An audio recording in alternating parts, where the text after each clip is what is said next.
Hello, everybody. Welcome to the Story Collider, where we bring you true personal stories about science. We are your hosts, Erin Barker and Liz Neely.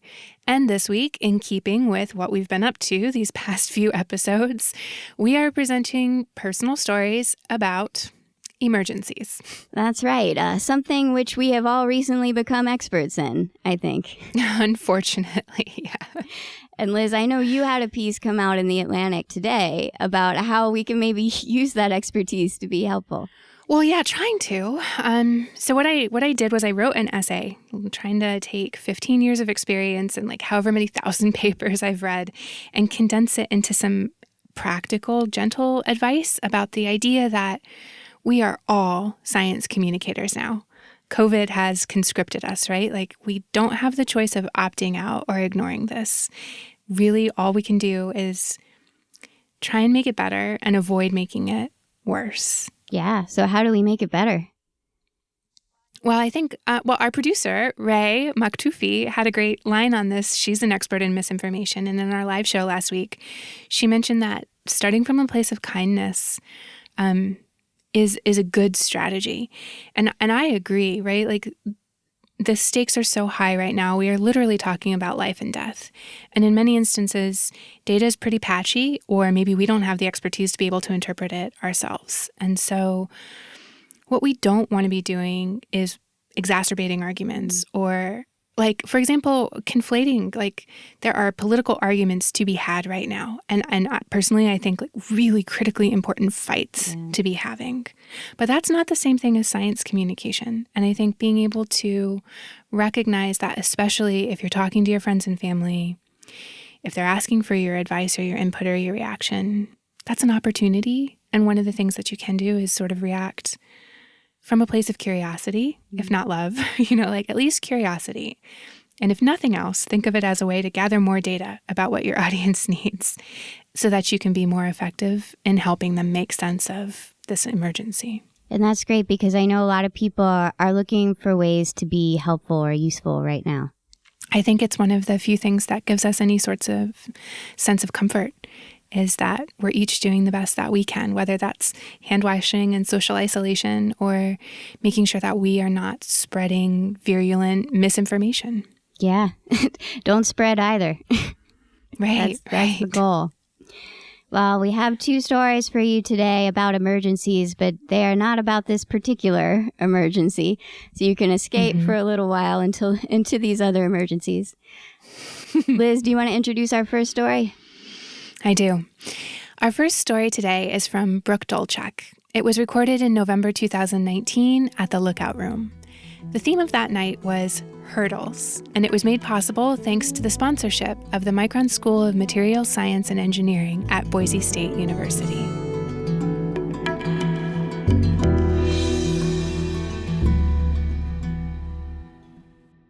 I'm a first-generation, non-traditional college student. What that means for me is that my parents didn't go to college. I had a brother and a sister ahead of me that attempted college and couldn't finish because they didn't have the support they needed, including a dad who didn't file taxes, so my brother couldn't even get support through financial aid. We were, by socioeconomic standards, poor, and we all worked very hard for the things many other people take for granted. When I graduated high school, I had to grow up very quickly. We were expected to move out of the house and figure it out. I looked around at my peers, and they had the support from their parents they needed when emergencies came, but I didn't have that luxury. So I had to figure it out. I always wanted to go to school. I wanted to be a doctor or a physician assistant because I was such a great caretaker, and I love blood and guts. But I started doing the math. Rent, $900, car payment, $250, my food, $100, dog food, $300, cell phone, insurance. I'm going to need like 3 jobs, so that's what I did. But on my 21st birthday, I got a job offer that would allow me to quit my 3 jobs and eventually go to college. I was hired as a 911 dispatcher in the Denver metro area. Before I could jump into college classes, I had to learn the ropes of 911 dispatch. It's not an easy job. And so I answered calls from people like a man who came home and found a naked man in his house after being gone from a work trip, as he fired a warning shot while I was on the phone and convinced him the police were on their way. When I got 4 years into the job, I had enough seniority where I could tailor my schedule to my college classes. And so I applied to school excitedly and enrolled in 12 credits as a pre-med student. I was so excited about what the future were to bring.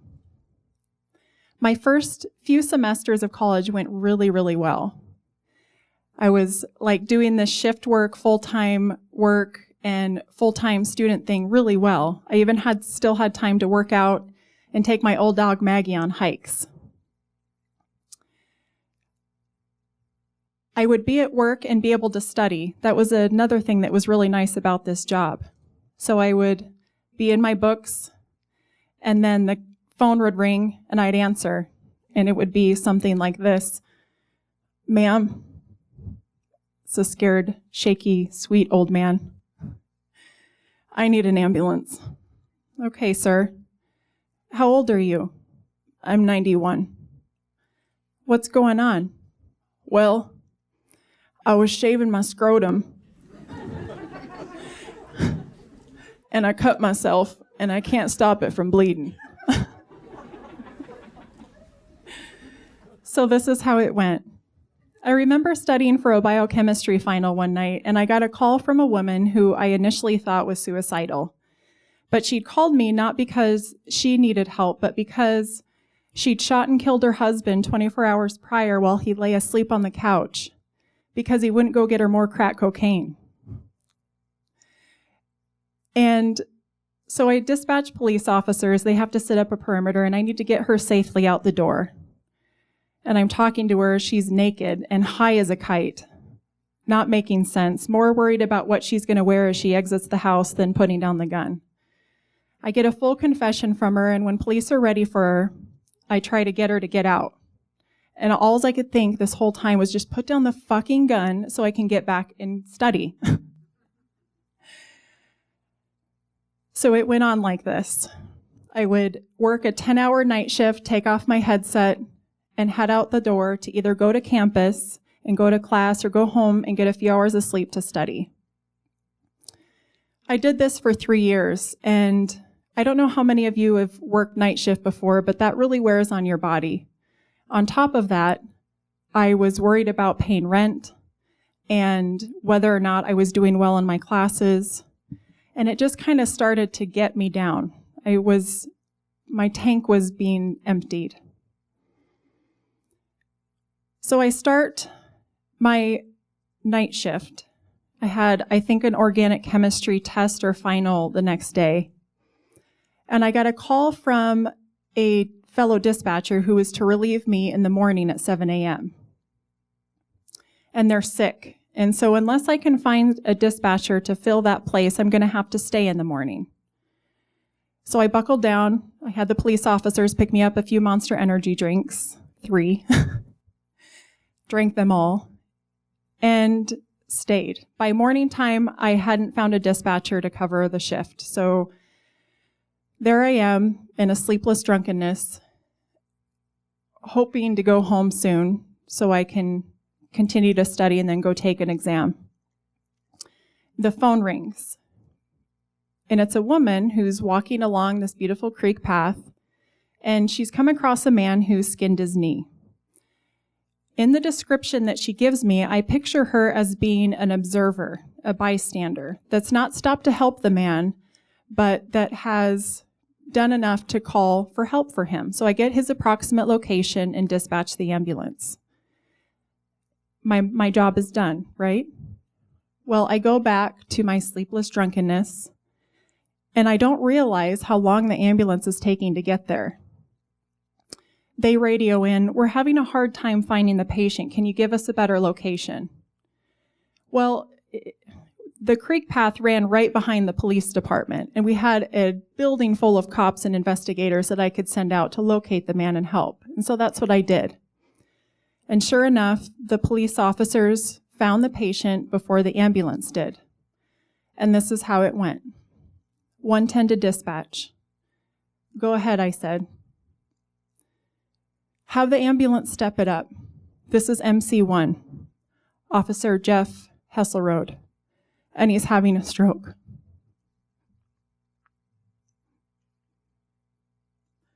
In stroke emergencies, minutes are crucial. More damage was done to Officer Hesselrode's brain than was necessary.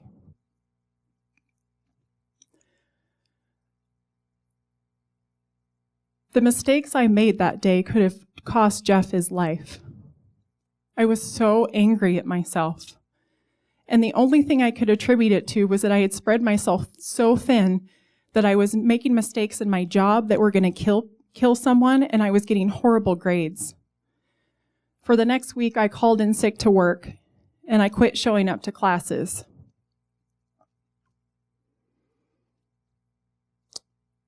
When I went to work, I felt like everyone around me was judging me. And when I went to school, I felt like I didn't have anything left. I had no ambition left to continue. And so I quit. I quit my job, and I quit school. I cashed out my retirement, and I went to work doing administrative duties, which was all that was available to me without a college degree. Something wonderful did happen. I met my husband. We got married. We started collecting Labradors, because that's what white people do.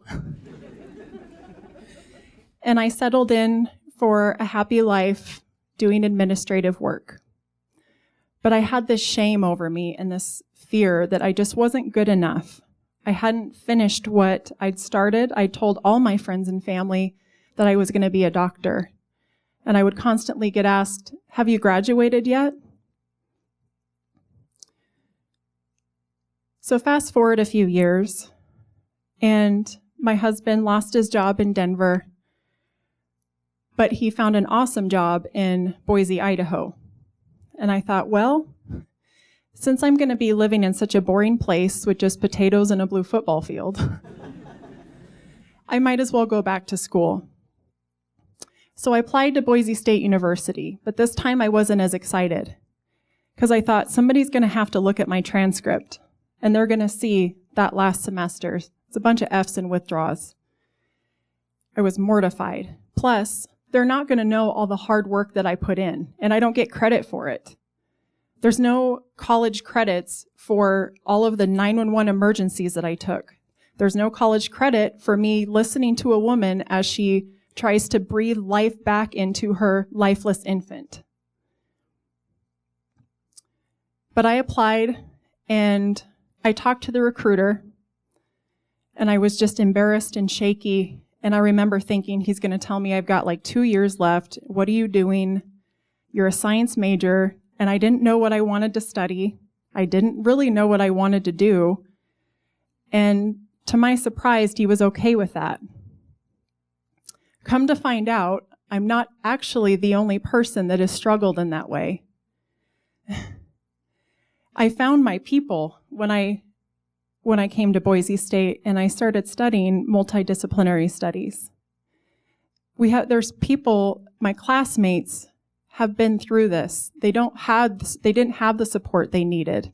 And for one reason or another, it didn't work out for them. But they've done amazing things along the way. And you should get credit for that. I liked it so much that I somehow convinced Boise State to hire me as an academic advisor for the exact same type of student that I was. I was shameful, I was fearful, I was regretful, and I was angry over what had happened and what I had not accomplished. And every student that I get to see now, I get to turn that story around and say, all of that counts for something, and you're worth the degree. Your experience is worth it. Thank you.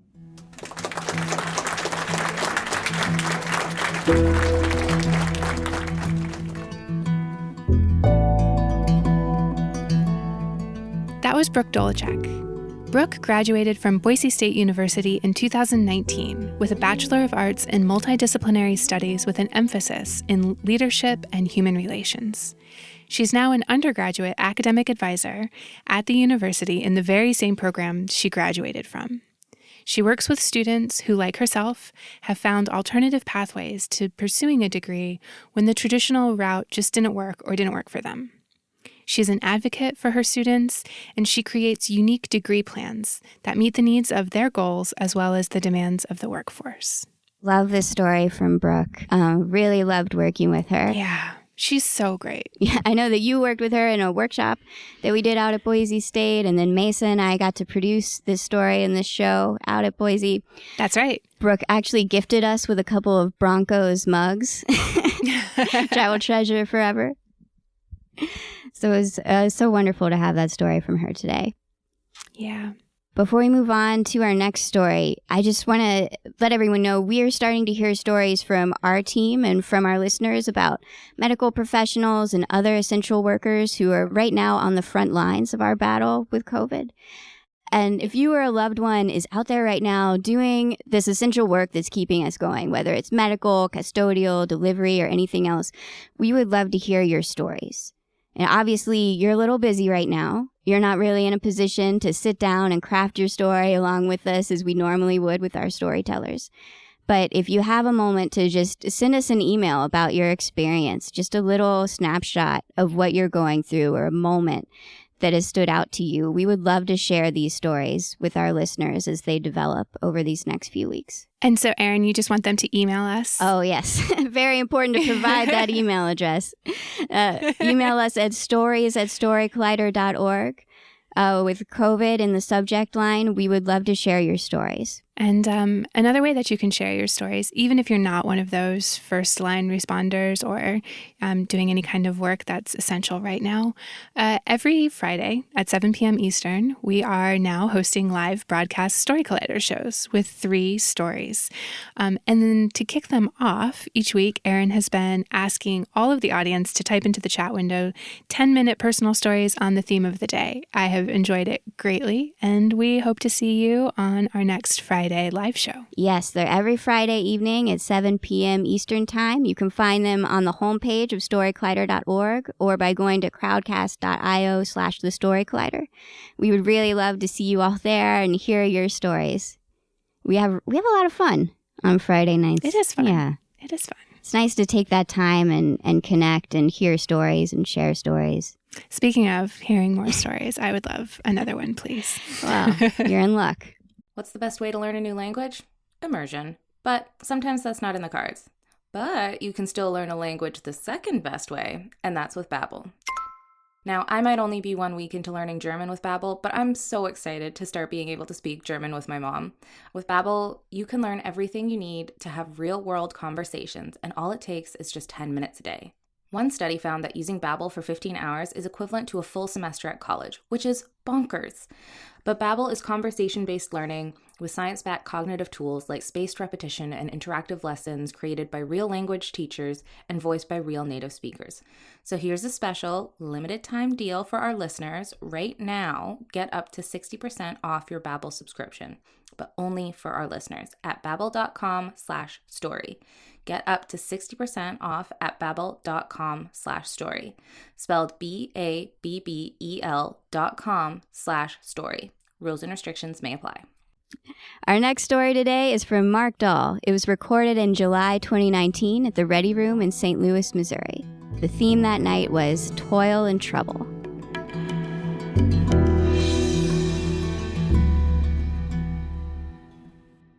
So 4 years ago, my team and I were walking into a pediatric intensive care unit in Oklahoma City. We had been sent there to pick up a kid who had a congenital heart defect that if he didn't get back here to St. Louis and get a heart transplant, he would die. All the other centers around the country had turned him down, and we were sent there to get him. Maria, Michelle, and I, 2 of my best friends and co-workers over the years, we made a solid team. We got into the room and we walked up to the bed, and Maria went off to go talk to the physicians that were there to get a little bit more background. And Michelle and I went to the bedside, and we walk up, and we know general age, and you know a lot about the patient before you get there. And but he was so cute, 18 months old and that cherub little face, and he reminded me so much of my little Louis John at home, and just this beautiful child, and he's really friendly and cute, and he's like doing fist bumps with me. Him and I were like simpatico, man. We're buddies. So we're talking to Mom, and Mom Janet, she was great. She was cautiously nervous as to what was going on. Obviously, her child was dying, and she'd been living with this for a year and a half. And she knew the possible outcome. But we were laughing and joking about her. We try to add a little levity to, because usually when we show up, there's a bunch of people in flight suits, and it's scary and heavy and dark. So we're joking with her. This is going to be her very first airplane ride, right? With her sick kid. So we're trying to, tease her about the fact that our airplane is really small and nothing to worry about. We got this. So we get James loaded onto our stretcher, and we have our cardiac monitors and IVs and all those things put in place. And, we're cautiously optimistic his vital signs are decent, for a kid whose heart is only beating 3 to 4% of the capacity of everyone else in this room. He had an incredibly sick heart. So we get him into the ambulance, and we're rolling to the airport, right? Because we got to get to the airplane, and James and I are playing peekaboo with one another. This dude and I, for whatever reason, we had a connection, and we're all still monitoring his vital signs and stuff, but he's like every other 18-month-old, right? He's seeing things in an ambulance, and he's looking around. He's like, this is awesome, right? There's 40-year-olds that hop in our ambulances at the firehouse, and they're like, this is awesome. So we get to the airport, and we get loaded in the airplane, which is a whole process, because he's got IVs and monitors and all this stuff. And our pilot, Dave, is a good friend of mine. He would get us up to altitude, and there's really no issues at this point because Janet, the mom, was coming along with us. There wasn't enough room in the back, so she was taking up my space, and thankfully it was my turn to be up front, so I didn't have to deal with all that mess back there. So Maria and Michelle are in back, and they're handling the patient, and James is cruising right along. There's no problems, and Dave and I are shooting the shit up front, and we're talking about where we're going to get a beer next week, and all of a sudden I smell something a little shitty, so to speak. And right at that point, I was like, oh, thank you. I'm up front. I don't have to deal with that stuff. And Dave then turns to me and he goes, want to know why I'm a pilot and not a nurse? Well, gee, I wonder. Right about then, Maria comes up, and I get this tap on my shoulder. I turn, and it's like, oh, hey, Maria, what's up? And also, I'm like, I am not going back to change that diaper. I got a 3-year-old at home, and I'm already wiping his butt, and he's still not potty trained. I don't want to deal with that. This is my time to be up front. She's like, Mark, I really need your help back here. Now, Maria's a rock star nurse, right? She never asked for help. Michelle, again, super rock star nurse. They don't need my help. I'm an ambulance driver, right? Paramedic. So I was like, she's like, no, really, I need your help. I turn around and I look back there and I see Michelle laying the stretcher flat, and I see her putting her hands on her chest, or on James's chest, and she's starting to do chest compressions. Now, I've flown all over the world to pick up patients and bring them back to the United States, and I've transported thousands of children, and I've never had one die in the airplane. In my brain, I had a little bit of vapor lock. I'm like, what the hell am I seeing? I just was playing peekaboo with this child 40 minutes ago. We're laughing, joking, right? And now he's in cardiac arrest. I had this little pause, and half a second later, I'm out of my seat and my buckles, and I'm heading to the back, and I tell Dave, our pilot, and I'm like, declare an emergency. We need to get down. Find us the closest hospital. We're 5 miles above the ground. The closest hospital is 150 miles away. It's a 30-minute flight. And then, he tells me this, and I'm like, well, this sucks. So we get back there, we start a resuscitation attempt, and Michelle's doing CPR, and Maria's handling all the medications, and I'm contorted, stretching out on this cooler trying to get this kid intubated. We get him intubated, and we do all those things you're supposed to do, right? You have these algorithms you follow, and we're doing it perfectly. We're hitting all of our medicines at the right time, and we're switching out compressors on this sweet little baby boy. And it's not changing.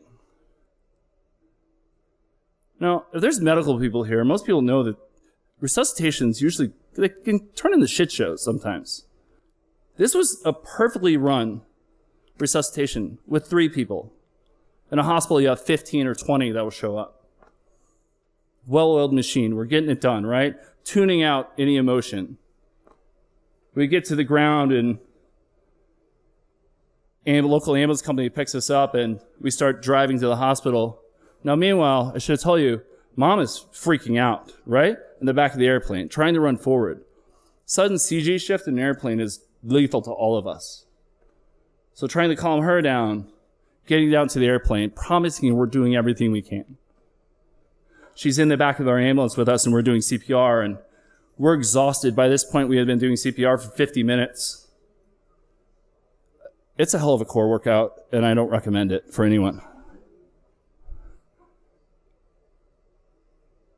I'm emotionally exhausted and physically exhausted, and Mom's like praying for some higher being to put power into our hands to fix her baby boy, her beautiful, beautiful baby boy. We get to the hospital, and we transfer him over to their ER bed, and they start their resuscitation, and we're helping out, and we're telling him history and all this. And finally, physician's like, listen, how long have you been doing this for? We had been doing CPR at that point up to 65 minutes. And she's like, all right, does anybody else have any ideas that we haven't thought of? And all of us were like, we've tried it all. James was pronounced dead right then. This beautiful baby boy who I wanted to hug him and hold him. You know, medicine is so fucked up. You can do everything right, perfect, by the textbook that they tell you, and it still won't work. And the person will still die. Or you could totally screw up. Medical mistakes happen every day. And you'll live and go home. I'm looking around the ER, and everyone is crying and sobbing, and Mom is screaming, Jesus, why did you take him? I still hear her voice now, today. It was late at night, and these nurses and these techs were all, it was in the summertime, and they were all recent graduates. They had never participated in resuscitation, let alone seen a dead kid like this. Sobbing, crying everywhere. Everyone, except for one person. Me. I'm looking around. I'm not tearing up. I'm not crying. I'm like, what's up? At that point, I started asking inside of me, like, what the fuck is wrong with me? Has 25 years of doing this job hardened my heart to the point that I can't feel for a baby boy? What? Am I broken inside? Has my heart turned into a stone cold lump of coal?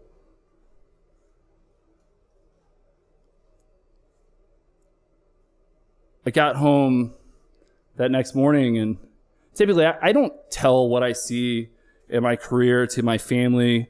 My beautiful bride does not need to hear that. She doesn't need to carry that burden that I carry. She doesn't deserve it. James, though, for whatever reason, and it's probably because he looked like my little Lou. I told her everything. I told her about the trip and about the flight and about him dying after pooping at altitude. And I told her about we had to rent this car and drive 4 hours back, and it smelled like cat piss with McDonald's French fries all over the floor. I remember sitting at brunch with her, and I'd been up for like 26 hours at that point. And, she had a tear in her eye, and I'm like, maybe I should figure something out about this. You know? So 2 or 3 weeks later, suddenly I started having nightmares every day, and I see James' face, and I feel like I'm in quicksand, and I want to help him, but I can't. And there's nothing I can do. I go back from the beginning of the trip to the end of the trip. Like, what did we fuck up? What did we miss? What did I do to cause him to die? To take him away from his mother? How come I'm lucky and I have my baby with me every day? I remember this weight is pushing on me, and I'm driving to work, the firehouse, and, the Blanchette Bridge is right there. We get jumpers there every day. I was like, I could just pull over and jump over and be done. I won't have this sitting on my shoulders every fucking day. One thing, though, that I had is I've been in therapy for, 5 or 6 years. I love therapy. It's, awesome, right? Even for a proud fireman, But I never talked about work. I didn't think it really, I was like, I'm good. It doesn't matter. My wife had mentioned something. She's like, maybe you should talk to Shannon about that. Just might help you. You seem a little off. So I started opening up to Shannon and letting her know what was happening and, these dark thoughts. And, I got diagnosed with PTSD, post-traumatic stress disorder, and not necessarily from James's death, but from thousands of traumas over 25 years of seeing the absolute worst of the human condition. And I always have anxiety. Like, that's who I am. I'm a worrier. There's a couple worriers out there, I'm sure, but, like, on a side note, my beautiful bride, she always says, like, the best part about marrying me is that she doesn't have to do any worrying because I do all the worrying for both of us. Like, she's good, right? So, in paramedic school and in nursing school and medical school, and they teach you how to diagnose a heart attack or take care of a broken bone or take care of a patient that got hit by a car, right? They teach you all these things, but do you know what they don't teach you at all? It's how to take care of your fucking self. They didn't tell me. They did not prepare me for what my eyes would see for the next 25 years of my career. Because one of the joys of this job is right alongside of the really best of humanity that you see the absolute worst. When I was in that emergency room and looking at that beautiful baby boy who had just died, I had asked myself if I was broken. And I was the destroyed man at that point, an absolute failure. Now, I don't think I'm broken anymore. I just might be a little cracked around the edges here and there. Thank you.